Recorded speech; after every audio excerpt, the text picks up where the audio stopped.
Thank you all for being here. Short turnaround. Last night was fun. Really proud of our staff and our players. 10-2 and Sun Belt Conference champions for the first time since 2010, and our team is looking forward to representing the Sun Belt Conference at the R&L Carriers New Orleans Bowl. And again, first trip there since 2010. Had two great experiences there as an assistant coach. I think the bowl does a tremendous job. Obviously, it's a great destination city.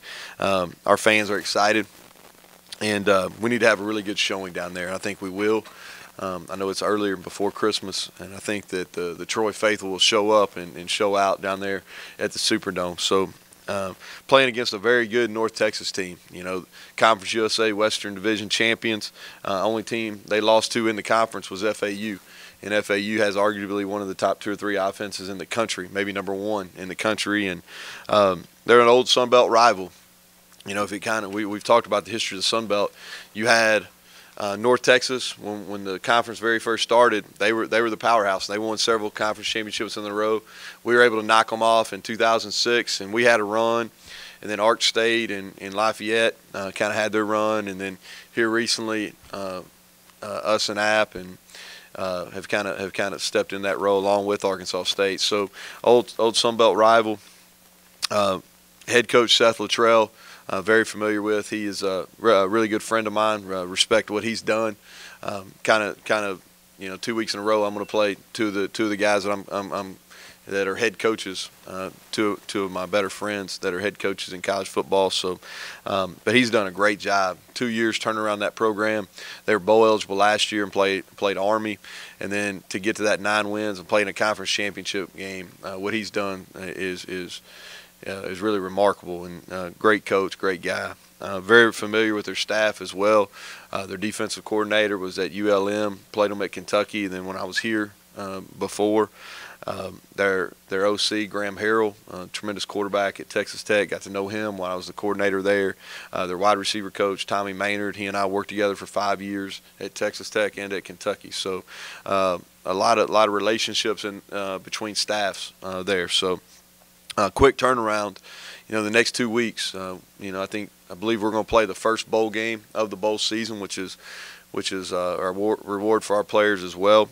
Something that we're looking forward to. I think we're the only game on at that time schedule, but we're going to be busy. We've got finals. Our coaches are going to be on the road recruiting a lot over the next week and a half. The early signing period there starting December 20th. This is a contact period. We lost most of last week with playing during the championship week there. Our coaches were able to get out a little bit, but not as much as some of the other people that we're competing against. So we're going to have to really get after it over the next week and a half before we make the trip to New Orleans. And with that, I'll open it up to questions. Given that it's the first bowl game and it's a short turnaround, I know you probably won't have a chance to get all 15 practices in. But how are you health-wise? Because I know that was a really physical game. I know. I've sit here and talked for 2 weeks. I might have jinxed our team because I really felt going into that 12th game we were really healthy, and felt that way. And then last night it was a really physical game and just some freak things. We lost some guys. I think I'm not prepared just because they just got out of treatment a little while ago. I'm not really prepared to talk about who's going to be in and who's going to be out just quite yet. But we definitely lost some guys in that game last night that won't be able to bounce back and play. And Jeremy, what we're going to do is we're not going to treat this like a normal kind of bowl situation. We're basically going to treat it like a bye week. And we had a bye week before we played Texas State. We're going to treat it very similar. So we're going to practice on Tuesday and Wednesday of this week. And our guys start finals on Thursday and Friday. May practice late Friday, kind of up in the air. We'll practice Saturday and Sunday here. Give them Monday off, again, our finals day. And then Tuesday we'll practice here and then travel to New Orleans. So what we're going to do is the 2 practices this week on Tuesday and Wednesday, and then the 2 practices over the weekend. Those will be lighter practices this week, really light. Do a lot of work with our developmental group and our guys that are redshirting on Tuesday and Wednesday this week. Come back and work those guys again on Thursday or on Saturday and Sunday, and that's about it. So we're only going to have 4 additional practices than a normal game week.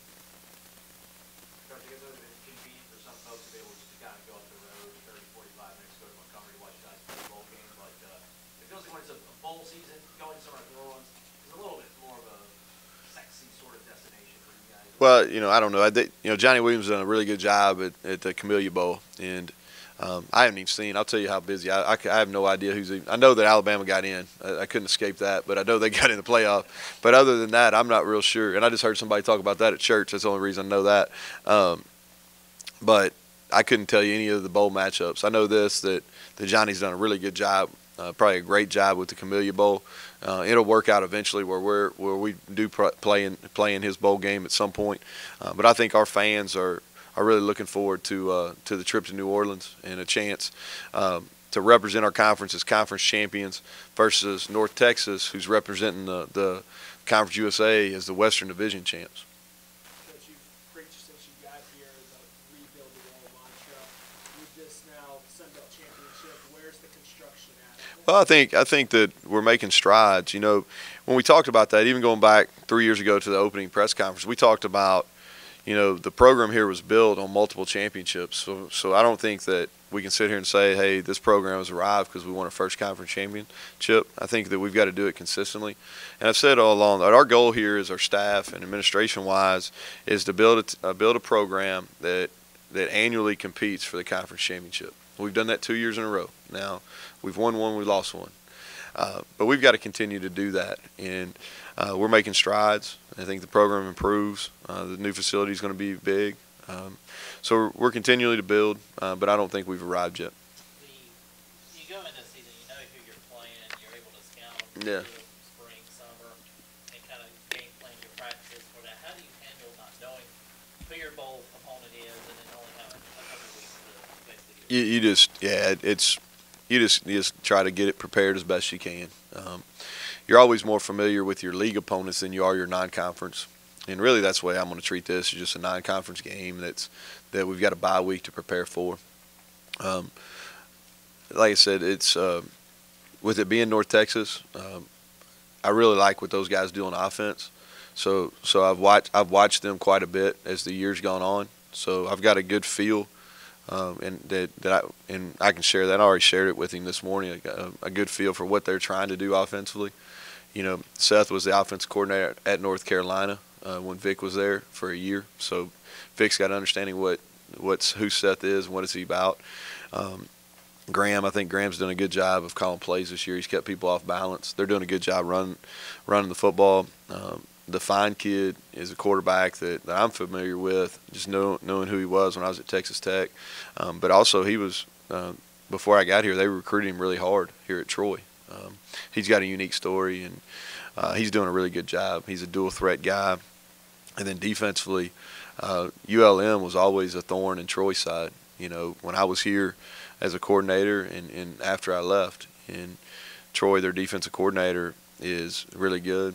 I told when I saw that Seth hired him, I texted him that day and said, man, that's a great hire. We played him my last year at Kentucky in 2014, and they were difficult to prepare for. I thought he always put his kids in a position where they could be successful. And you can look at his numbers when he was in this league, and they're really high. And 3 down, he's a Rocky Long disciple, and Rocky Long's one of the top defensive minds in college football over the last 20 years or so. After 3 years of developing Brandon and grooming him and coaching him and all that, how confident were you on that last drive of football? We didn't have choices now, but no, I'll say this is, I felt really good about that, and the thing that I really appreciate about him, and I think one thing there's a lot that he's grown over the last 3 years, and but he was really calm in the moment, and I hadn't had a chance to reflect and go back and think about how many of those type drives he's had, but it's been a handful where he's won the game at the last possession, but I think. I don't necessarily coach him anymore. Sean Reagan has done a really good job with him. I think that Sean is really a calm personality, does a good job of talking to him during the game.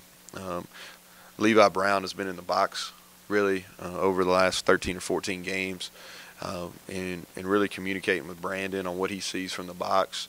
And those two guys have really been key in his development especially over the last year and a half. So I think his development a lot of the credit needs to go to those two individuals. And Brandon, if you take the Boise State game, which he did not play well, okay, and I've said that multiple times, but if after that game, from game 2 on, he's played extremely high level. Now, we haven't always necessarily played very well around him and helped him as much as we probably could or probably should. But I think from a decision-making, accuracy, he was a little amped up last night in the first quarter. I think he missed a post ball. I don't know, Brandon, you overthrow that about 20 yards on the first post ball of the game. And he ran the wrong play on a 3rd down. But after that, initial, just nervous energy, I thought he came and played. The touchdown pass he threw to Eford on the 3rd and 2, you're not going to throw a better ball than that. You mentioned after the LSU game how you continued to stick your way back, Chicago kept blowing up the text and everything. Did you get any last night? Any congratulations from any former head coaches or anything? Yeah, no, it's always active. When you play that game, I think we only went head to head versus the Big Ten championship game. So a lot of text from when you win games like that or you win championships. Whether it's players, whether it's people you worked with, whether it's just in all the different places, it's always comforting to hear from them, and we got a lot of them. There's a lot of former players have a lot of pride in this program, and for us to get back and be a top on the conference and win a conference championship, a lot of people feel really good about that, as they should. Did you sleep on the way back at all? Yeah, I did. I feel it. I told our kids today, I was like, I'm sore and I didn't play just from sleeping on the bus, so I know they need a day or two to kind of recover. That's a brutal trip. Who got the trophy? Who got to hold it on the way back? I have no idea. It looks like it made it. First time I've seen it since the field last night. Nobody slept with it. Not that I know of. The bus uncomfortable enough. Coach, the coaching carousel has been turning for the past 2 weeks. You have been brought up as a hot commodity across the country. How do you kind of look at these reports and have any schools even reach out to you or your agent? Well, to be honest, we've been so locked in, man, and this has been it's a crazy profession right now. It really is. I mean, I told Adam, he was telling me something before I came in here. I said, I have not even clicked on my phone. Like, I could not tell you one thing that's going on. All I know is this, is I love Troy. I never talk in permanence or anything like that, but I know this. I love Troy. My wife's really happy here, and that's the main one that matters. And we can win here consistently for a long time. Very good. And Brooke wasn't there? Brooke, no, we had more important things. We had state gymnastics meet this morning, 7:30 on the floor getting prepared, and she was exactly where she should have been, right there in Foley, Alabama. And they should be back here anytime. Adeline did very well, posted her best scores of the year, so the whole Brown household full of winners today.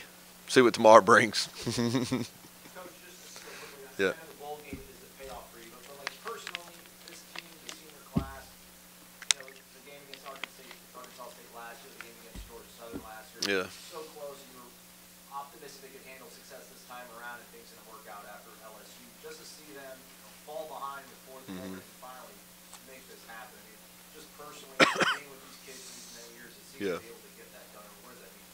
Well, I think that's a really good question. I appreciate you asking it. It's, we came back and we started. We had a tough end of the season last year. We lost 2 of our last 3. Arkansas State really embarrassed us here on our home field. Only time that we've really had a performance where somebody just dominated us in the last 2 years. Nobody else has done that. They did that a year ago on our field, and then we didn't finish the game against Georgia Southern in Game 12 last year. And we came back. We started our journey as a football team on Martin Luther King Day in January. And we started with this, we wanted to be uncommon. And we started in 2 places that, to me, epitomize individuals that are uncommon. We took a road trip, went to the Rosa Parks Museum. We went to the Pettus Bridge on Martin Luther King Day in January. We started that journey, and we really worked all through the next 11 months, and with the theme of being uncommon, setting yourself apart. And we've gotten to this point where we're 10-2. which is the best regular season that's in Division I history. We're Sun Belt Conference champions. Opportunity to get to 11-2 and really have if we can get to 11-2 with a Sun Belt Conference championship, a huge win over LSU, and then a New Orleans Bowl championship. Really this group can stake claim to be the best football team in the Division I era here. So I think it's been special. It's this year has not always been easy. There's been some ups and downs. We've had our share of adversity. There's been games even when we won, we haven't played particularly well, but they've always been resilient, and they've always stepped up and made plays when we absolutely needed them. So I think for the game to come down to that last drive, the same as it did a year ago, almost a calendar year, for the game to come up and for our guys to where they felt that pain last year in Week 12, and I'll never forget that locker room at Georgia Southern, is for them to experience the exact 180 from that and come from behind on the road in a tough venue to play, and take that lead at 17 seconds and then be able to hold that conference championship. I think it's special. It's something that they'll always treasure. Jeremy says he has no memories of Bourbon Street, so we can include him in this too. What kind of advice do you have for your players? Well, we've got 2 weeks to get them prepared for that. So that's the only thing bad about going to this bowl is there's a lot to do there. There's a few more things to do in New Orleans than there is in Troy, Alabama. All right. Hey, real quick, get this on here too. Is basketball game Tuesday night. We play UAB. All right, which is a really good matchup. It's a great game for Phil and his crew. First 100 tickets, or first 100 students that show up, Brooke and I will buy their ticket to the bowl game. So first 100.